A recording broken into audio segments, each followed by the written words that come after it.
The Library of Congress celebrates the iconic life and service of Rosa Parks with an exhibition dedicated to her. She is the best known for her refusal to give a seat to a white man on a crowded bus in Montgomery, Alabama. Maxim Maskalkov visited the exhibit and has this report. Letters, diaries, photographs, documents and personal possessions of Rosa Parks, an African-American activist who played a giant role in the civil rights movement, are on display at a unique exhibition at the Washington's Library of Congress.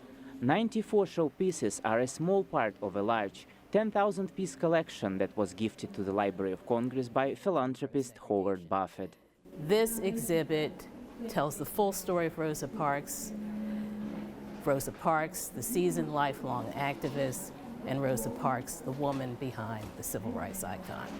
And to tell the story, the exhibit draws extensively from the Rosa Parks collection, which spans 140 years of family history and documents her triumph, her trials, her everyday life, her activism, and her legacy.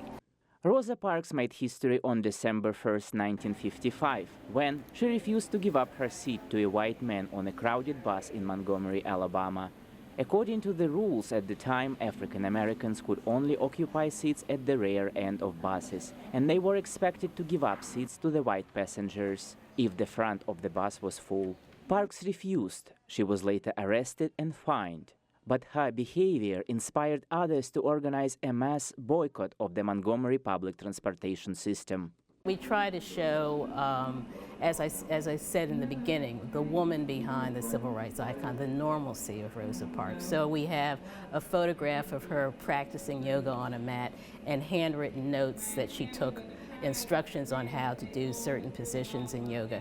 We also have a photograph of her as a young girl. We only have one, but it shows her with a young man, and it shows her as a teenager.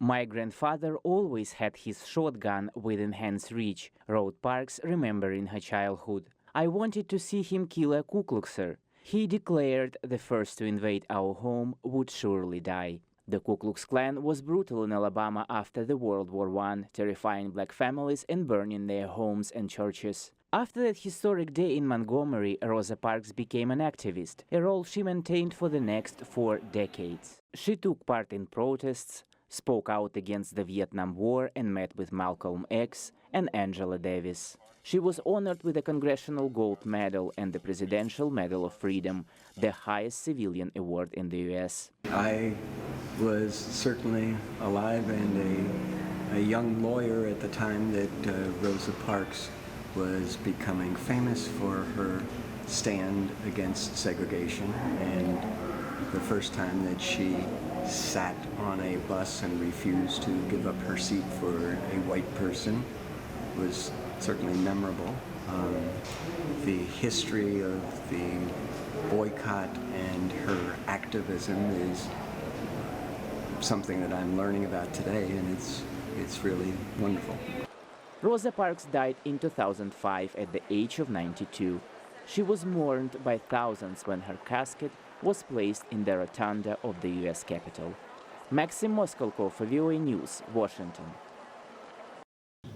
Well, and that's our show for today. You can also visit us online at voaafrica.com. I'm Vincent Makori in Washington. Channels Television has the last word from Lagos. As always, we look forward to bringing you another show next week. Don't forget, channelstv.com is your source for news and other programming. I'm Chamberlain Uso. Thank you for watching. Goodbye.